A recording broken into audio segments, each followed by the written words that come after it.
जय हिंद साथियों, स्वागत है आप सभी का एजुकेशन केयर 6 में। दोस्तों आज हम बात करेंगे एक नई वैकेंसी के अपडेट के बारे में। ये रिट्स की तरफ से वैकेंसीज है। ये रिट्स क्या है इसके बारे में भी जानेंगे हम लोग। ये एक भारत सरकार की एंटरप्राइज कंपनी है जो कि रेलवे के लिए कार्य करती है। जी हाँ दोस्तों, तो ये रिक्रूटमेंट सीधे तौर पर अगर हम माने तो रेलवे की तरफ से अपडेट की जा रही है। लेकिन ध्यान रखिएगा, ये सरकारी नौकरी तो है आपके लिए, लेकिन ये कॉन्ट्रैक्ट के आधार पर है, यानी कि संविदा के आधार पर आपकी सिलेक्शन ली जाएगी। अलग अलग वेरियस पोस्ट है यहाँ पर, इसलिए मैंने यहाँ पर थंबनेल पे आपको पोस्ट के बारे में नहीं जानकारी दी है, लेकिन सैलरी बहुत अच्छी है, मस्त सैलरी है। तो आप इसके लिए आवेदन करिएगा अगर आप यहाँ पे इसके लिए योग्य अभ्यर्थी हैं। तो आपको आना होगा करियर वाले सेक्शन पे, वैकेंसीज वाले सेक्शन पे आना होगा, और इसके लिए आप इसको क्लिक करके यहाँ से देख भी सकते हैं। वैसे आपको बता दें कि इसके लिए अप्लाई करने का लिंक भी एक्टिव हो चुका है, तो आप ऑनलाइन मोड पे जो है आकर अब इसके लिए फॉर्म भर सकते हैं। यहाँ पे देखेंगे तो वैकेंसीज के डिटेल आपको देने होंगे, किस पोस्ट के लिए आप आवेदन कर रहे हैं यहाँ से आप सेलेक्ट कर सकते हैं। ये एडवर्टीजमेंट संख्या यहाँ पे जारी की गई है। जैसे तो वेरियस पोस्ट भी यहाँ पे निकाले गए हैं, लेकिन जिन पोस्ट के बारे में हम आपको बताने जा रहे हैं वो यहाँ पे अपडेटेड है 130/2024 के नोटिफिकेशन को लेकर। देखिएगा यहाँ से, तो ये सारी चीज़ों के बारे में जानकारी आपको यहाँ से देंगे हम लोग। जहाँ पे technical assistant, site supervisor, section engineer जैसे अदर पोस्ट कई ऐसे हैं, जैसे असिस्टेंट सेक्शन ऑफिसर, जैसे कई वेरियस पोस्ट हैं यहाँ पे। तो आप यहाँ पे क्लिक करके इसके लिए आप आवेदन कर सकते हैं।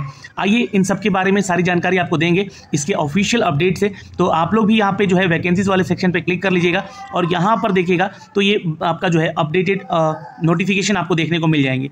देखिए 2 अप्रैल को यहाँ पर 3 नोटिफिकेशन जारी किए गए हैं। एक ये आपका 131/2024, एक ये है आपका जो कि 116/2024 से लेकर जी हाँ 130/2024 तक है। तो ये इंपॉर्टेंट वैकेंसीज है यहाँ पे दोस्तों, जिसके लिए आप छात्र आवेदन कर सकते हैं। कुछ ऐसी भी रिक्रूटमेंट है जो कि इंजीनियर्स के लिए निकाली गई है, प्रोफेशनल इंजीनियर्स के लिए, तो कॉन्ट्रैक्ट के आधार पे वो भी वैकेंसीज है, जिसका एडवर्टीजमेंट संख्या 107 से लेकर 115/2024 तक का। तो ये जो है 3 तरह के नोटिफिकेशन है, लेकिन इसमें वेरियस पोस्ट हैं। तो इन सभी के लिए आप लोग यहाँ से क्लिक करके जो है डाउनलोड करके सारा नोटिफिकेशन देख भी सकते हैं। तो चलिए मैं सबसे पहले तो यहाँ पर जो कि सबसे ज़्यादा यहाँ पे संख्या है उसकी, मैं उसके नोटिफिकेशन को डाउनलोड कर लेता हूँ और देखता हूँ। क्योंकि ये देखिए मैंने कहा कि रिट्स जो है भारत सरकार के लिए काम करती है। तो गवर्नमेंट ऑफ इंडिया एंटरप्राइजेस एक कंपनी है दोस्तों जो कि भारत सरकार के तहत अधीन है, और रिक्रूटमेंट ऑफ इंजीनियरिंग प्रोफेशनल्स की रिक्रूटमेंट कॉन्ट्रैक्ट के आधार पर निकाली है, जहाँ पे सीधी भर्ती है। यहाँ पे कोई रिटन एग्जाम नहीं है, सिर्फ एक इंटरव्यू होगा जो कि आपको यहाँ पे जाके देना होगा। तो रिट्स जो है, रिट्स लिमिटेड जो है Navratna central public sector enterprises under the ministry of railway के तहत आती है, क्योंकि भारत सरकार का रेलवे जो है अगर हम बात करें तो इसके तहत ही ये कार्य करती है, जो कि पब्लिक सेक्टर एंटरप्राइजेस है ये। और यहाँ पे आपको बता दें कि मल्टी डिसिप्लिनरी कंसल्टेंसी ऑर्गेनाइजेशन के तौर पर ये कार्य करती है, जहाँ पर फील्ड ऑफ ट्रांसपोर्ट और इंफ्रास्ट्रक्चर के ऊपर ये और टेक्नोलॉजीज के ऊपर जो है ये अपडेटेड है, इनके जॉब्स जो भी आते हैं ऐसे। तो एक जो वैकेंसीज है दोस्तों, एक 2016 को लेकर, ठीक है, साइट इंजीनियर का जो कि ब्रिज के लिए पोस्ट है। यहाँ पे देखिएगा टोटल वैकेंसीज 2 है जो कि जनरल कैटेगरी में है। साइट इंजीनियर का पोस्ट है ट्रैक में, 4 पोस्ट है यहाँ पे, 2 पोस्ट यूआर के लिए है, एक ईडब्ल्यूएस के लिए, एक ओबीसी के लिए। साइट इंजीनियर का ही पोस्ट है सिविल में, तो ये 2 पोस्ट है, एक एसटी डिपार्टमेंट के लिए, एक जनरल के लिए। साइट इंजीनियर में ब्रिज, सिविल और ट्रैक के लिए देखें तो 3 पोस्ट हैं, और सेक्शन इंजीनियर की बात करें तो 1 पोस्ट है, डिजाइन इंजीनियर की बात करें तो 1 पोस्ट है, क्वालिटी एश्योरेंस कंट्रोल मैनेजर की पोस्ट की बात करें तो 1 पोस्ट है। उसी तरह technical assistant, site supervisor, site engineer, site sectional engineer और डिजाइन इंजीनियर और साइट इंजीनियर पावर के लिए भी यहाँ पे वैकेंसीज अपडेट है। दोस्तों फाइनेंशियल सेक्टर से जो भी छात्र बिलोंग करते हैं वो असिस्टेंट सेक्शन ऑफिसर यानी कि एएसओ के पोस्ट के लिए अप्लाई करेंगे, और वहीं पे साइट इंजीनियर पावर में भी आपका यहाँ पे अपडेटेड है 1 पोस्ट यहाँ पे। इनके लिए एज लिमिटेशन जो है कोई बाउंडेशन नहीं है, आप यहाँ पर 55 साल तक जो है आवेदन कर सकते हैं। 16 अप्रैल तक जो है आपको आवेदन करना है। 2 अप्रैल को ये नोटिफिकेशन जारी किया गया है, आप इसके लिए आवेदन कर सकते हैं। मैंने लिंक दिखाया आपको कहाँ से जाके आवेदन करना है। अब इनके लिए जो भी छात्र आवेदन करना चाहते हैं यहाँ ध्यान दीजिएगा, ये आपके एलिजिबिलिटी क्राइटेरिया को लेकर है। एसेंशियल क्वालिफिकेशन, मैक्सिमम जो आपका वर्क एक्सपीरियंस है, नंबर ऑफ ईयर्स कितना होना चाहिए एज में आपका, एक्सपीरियंस में आपका, तो ये यहाँ पर जानकारी दी गई है। साइट इंजीनियर के लिए सिविल इंजीनियरिंग का डिग्री होना चाहिए, या डिप्लोमा वाले भी छात्र इसको आवेदन करेंगे। एक्सपीरियंस की बात की गई है तो जो साइट इंजीनियर है बीटेक वाले 5 साल का एक्सपीरियंस होना चाहिए, 8 साल का एक्सपीरियंस डिप्लोमा वालों को होना चाहिए। यहाँ पे देखिएगा तो ये 8 ईयर एक्सपीरियंस जो है आपका रेलवे इंफ्रास्ट्रक्चर प्रोजेक्ट में या प्रेफरेबल ब्रिज स्ट्रक्चर में है, तो आप इधर आवेदन जरूर कीजिएगा। बीटेक वाले 5 साल के लिए, ठीक है। साइट इंजीनियर ट्रैक का पोस्ट है, तो ये भी सिविल वाले और डिप्लोमा वाले जो सिविल से डिप्लोमा किए उनके लिए 5 साल एक्सपीरियंस, यहाँ भी 8 साल इनका भी है। साइट इंजीनियर का भी पोस्ट है, तो एक्सपीरियंस बिल्कुल सेम है, और बी और डिप्लोमा वाले छात्र इसको आवेदन करेंगे। साइट इंजीनियर का ट्रैक में तो यहाँ सिविल होना चाहिए। सेक्शन इंजीनियर की बात करें तो यहाँ पे जो है आपका डिग्री जो है सिविल इंजीनियरिंग में ही होना चाहिए या डिप्लोमा होना चाहिए। सेम यहाँ पे एक्सपीरियंस भी है। डिज़ाइन इंजीनियर की बात करें तो सिविल का ही मांगा गया है, और यहाँ पे टेक्निकल असिस्टेंट की बात की गई है तो सिविल का ही मांगा गया है, डिप्लोमा और BE BTech। साइट सुपरवाइजर की बात की गई है तो आपका बैचलर डिग्री है सिविल में या वी इंजीनियरिंग में तो आप इधर आवेदन कर सकते हैं, डिप्लोमा है तो भी आप आवेदन कर सकते हैं। लेकिन यहाँ पे जो है साइट इंजीनियर सुपरवाइजर के लिए 7 साल का एक्सपीरियंस है जो अगर आप डिप्लोमा किए हैं तो। साइट इंजीनियर SNT के लिए अगर हम बात करें तो इसके लिए इलेक्ट्रॉनिक्स इंजीनियर्स या इलेक्ट्रॉनिक्स एंड कम्युनिकेशन या फिर आप डिप्लोमा इलेक्ट्रॉनिक्स वाले छात्र हैं तो आवेदन आप कर सकते हैं। 5 साल यहाँ भी एक्सपीरियंस है, 8 साल यहाँ भी एक्सपीरियंस है डिप्लोमा के लिए। तो इस तरह से जो है आप अपना जो कि एलिजिबिलिटी क्राइटेरिया देख सकते हैं। सेक्शन इंजीनियर की बात करें तो बैचलर डिग्री होना चाहिए इलेक्ट्रिकल में या डिप्लोमा होना चाहिए, 5 साल और 8 साल का वर्क एक्सपीरियंस होना चाहिए आपके रेलिवेंट फील्ड में, जैसे रेलवे इंफ्रास्ट्रक्चर प्रोजेक्ट की बात की गई है या डिप्लोमा की बात की गई है तो ये आपका रेलवे में ही होना चाहिए।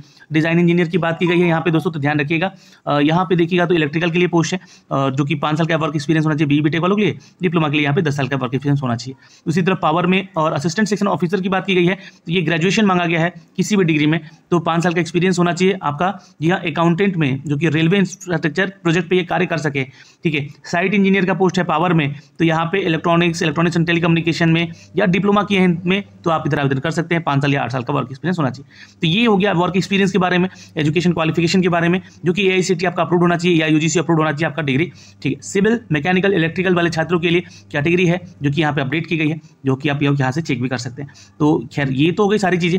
यहाँ पे सैलरी की बात की गई है तो जो आप नंबर ऑफ वर्क एक्सपीरियंस के अगर आधार पर जाएंगे, 0 एक्सपीरियंस है यहाँ पे तो आपका 22,000 से बेसिक सैलरी स्टार्ट होगी, जो कि CTC मिलके आपको यहाँ पे लगभग 4,80,000 का ये पैकेज बनेगा।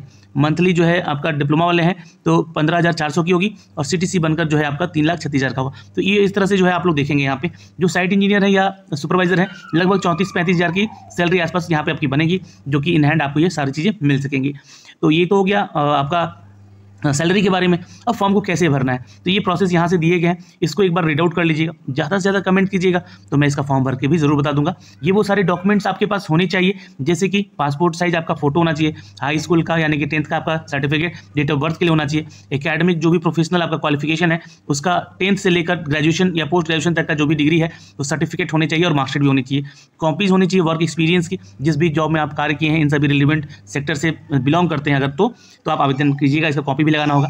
EWS SC ST OBC से है तो उसका सर्टिफिकेट जो कि प्रूफ आइडेंटिटी आपके पास होना चाहिए, जैसे कि passport, voter card, driving licence, Aadhaar card, ये सब होना चाहिए। पैन कार्ड की बात करें यहाँ पे तो वो भी आपके पास होना चाहिए। प्रूफ ऑफ आपका जो एक्सपीरियंस है क्लेम करने को लेकर एप्लीकेशन फॉर्म आपको एक भरना होगा, परफॉर्मा दिया जाएगा, और any other document support your candidature उसको आप जरूर लगाइएगा। ये जानकारी यहाँ से आपको दी गई है। तो ये जो है सारा डिटेल है दोस्तों यहाँ पे। अब रही बात की इसका सिलेक्शन प्रोसीजर क्या है, तो यहाँ पे रखा गया है आपका एक इंटरव्यू, जहाँ पे आपको ये वेन्यू दिए गए हैं। हरियाणा में एक वेन्यू है आपका अहमदाबाद में और एक वेन्यू है आपका नवी मुंबई में। तो ये 3 जगह पर आपको जो है जाना है। कब तो 12, 15 और 16 अप्रैल को जो कि ये इंटरव्यू कंडक्ट कराए जाएंगे। First come first serve basis पे ही आपका सिलेक्शन होगा।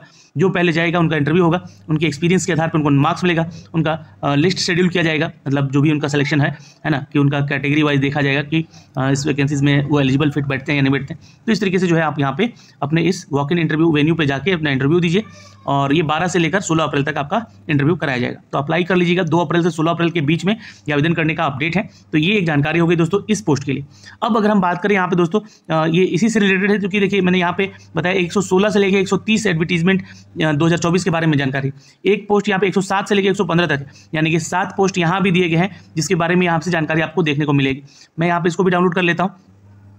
ये देखिएगा, ये जो है आपका project engineer, team leader, design expert, resident engineer track में, सिविल में, इलेक्ट्रिकल में, यहाँ भी वैकेंसीज अपडेट की गई हैं। यहाँ भी एज लिमिटेशन 55 साल का है और ये 16 अप्रैल तक इसको भी आप आवेदन कर सकते हैं। बैचलर डिग्री चाहिए इन्हीं सिविल इंजीनियरिंग में, तो ये ध्यान रखिएगा, और मैक्सिमम 20 साल का एक्सपीरियंस यहाँ पे मांगा गया। तो ये जानकारी है। टीम लीडर के लिए 15 साल का एक्सपीरियंस होना चाहिए। बाकी इसमें जो है BE BTech आपका सिविल होना चाहिए। डिज़ाइन एक्सपर्ट की बात की गई है तो आपका यहाँ पे देखिएगा तो जो भी डिग्री है सिविल में होना चाहिए या मास्टर्स होना चाहिए स्ट्रक्चर इंजीनियरिंग में, 10 साल का एक्सपीरियंस मांगा गया। रेसिडेंट इंजीनियर की बात की गई है तो यहाँ पे 10 साल का वर्क एक्सपीरियंस मांगा गया है, या 15 साल का डिप्लोमा वालों के लिए मांगा गया है। तो ये ध्यान रखिएगा। यहाँ रेसिडेंट इंजीनियर ट्रैक में भी जाइएगा तो 10 और 15 साल का वर्क एक्सपीरियंस होना चाहिए रिस्पेक्टिवली, अगर हम बात करें BE BTech और डिप्लोमा। रेसिडेंट इंजीनियर सिविल की बात की गई तो यहाँ पे सेम एजुकेशन और एक्सपीरियंस क्वालिफिकेशन है। और नीचे आइएगा तो यहाँ पे डिज़ाइन का भी पोस्ट है, जहाँ पे मास्टर डिग्री मांगा गया है स्ट्रक्चरल इंजीनियरिंग में या सिविल इंजीनियरिंग का BE BTech है, तो आप आवेदन कर सकते हैं। 5 साल, 7 साल और 10 साल का रिस्पेक्टिवली यहाँ पे आपका वर्क एक्सपीरियंस। तो ये इस तरह से इसको भी आप आवेदन जरूर कर सकते हैं अगर आप योग्य अभ्यर्थी हैं तो। ठीक है। तो यहाँ पे कोई फीस चार्ज नहीं लग रहा आप लोगों को दोनों फॉर्म भरने को लेकर। ये हेल्प डेस्क नंबर भी दिए गए हैं, आपको कोई जानकारी चाहिए तो यहाँ पे कॉल करके आप डायरेक्टली बात कर सकते हैं यहाँ पे। और यहाँ पे भी आप इंटरव्यू के लिए आप ये सारे डॉक्यूमेंट्स अपने पास लेकर रखिएगा, फॉर्म भरते समय इनकी जानकारी देनी होगी आपको। ये इंटरव्यू का डेट शेड्यूल इसका किया गया है इन तीनों वेन्यू पे, ये देख सकते हैं, हरियाणा, अहमदाबाद और नवी मुंबई को लेकर। और ये जो है आपका डेट शेड्यूल किया गया है 12, 15 और 16 को ही, ये भी सेम डेट है और 2 से लेकर 16 अप्रैल तक इसको आप आवेदन कर सकते हैं। तो ये जानकारी है कि यहाँ से भी है आपको। और एक नोटिफिकेशन है दोस्तों, यहाँ पे देखिएगा तो ये भी आपका 2 अप्रैल को ही जारी किया गया है। ये है रिक्रूटमेंट फॉर इंजीनियरिंग प्रोफेशनल्स के लिए। तो यहाँ पे देखिएगा तो सिर्फ 116 से लेकर 130 तक का नोटिफिकेशन जारी किया गया। तो इसको भी आप लोग डाउनलोड करके एक बार जरूर रीड आउट कर लीजिएगा। यहाँ पे साइट इंजीनियर का पोस्ट है, क्वालिटी एश्योरेंस का पोस्ट है, टेक्निकल असिस्टेंट के पोस्ट है, डिजाइन इंजीनियर के पोस्ट है ना, और फाइनेंशियल सेक्टर में है। और सेम एज क्राइटेरिया है 55 साल का। वर्क एक्सपीरियंस यहाँ से 5 साल 8 साल का है, बीटेक और डिप्लोमा रिस्पेक्टिवली, है ना, 5 साल से 8 साल का। और सिविल में आपका होना चाहिए बीटेक या डिप्लोमा होना चाहिए साइट इंजीनियर के लिए, ठीक है। तो ये सारी जानकारी यहाँ से दी गई है इनके लिए। और एक्सपीरियंस के बारे में भी जानकारी दी गई है। बीटेक आपका इलेक्ट्रॉनिक्स और इंजीनियरिंग में है और इलेक्ट्रिकल इंजीनियरिंग में है। तो आप यहाँ से देख सकते हैं आपके लिए साइट पावर इंजीनियरिंग के लिए, साइट इंजीनियर के लिए पोस्ट है यहाँ पे भी आपका 5 साल से 8 साल का वर्क एक्स चाहिए यहाँ पे। तो ये जानकारी है। एक एएसओ का पोस्ट यहाँ भी है, तो देख सकते हैं यहाँ पे ग्रेजुएट वाले छात्र आवेदन कर सकते हैं। बाकी इसका भी इंटरव्यू अगर देखिएगा तो सेम डेट में ही मेंशन किया गया है। देखिए, ये देखिएगा, ये देखिए यहाँ पे 12 से लेकर 16 तक आपका इंटरव्यू है और अप्लाई करने का भी डेट 2 अप्रैल को दिया गया है, 16 अप्रैल तक। तो ये सारी जानकारी थी दोस्तों जो कि हमने अब तक यहाँ साझा किया है। प्लीज़ वीडियो को शेयर कर लीजिएगा और अप्लाई भी जरूर कर लीजिएगा। अप्लाई करने का लिंक हमने आपको दिखाया है, यहाँ से जाके आप अप्लाई जल्दी से कर लेंगे। जय हिंद।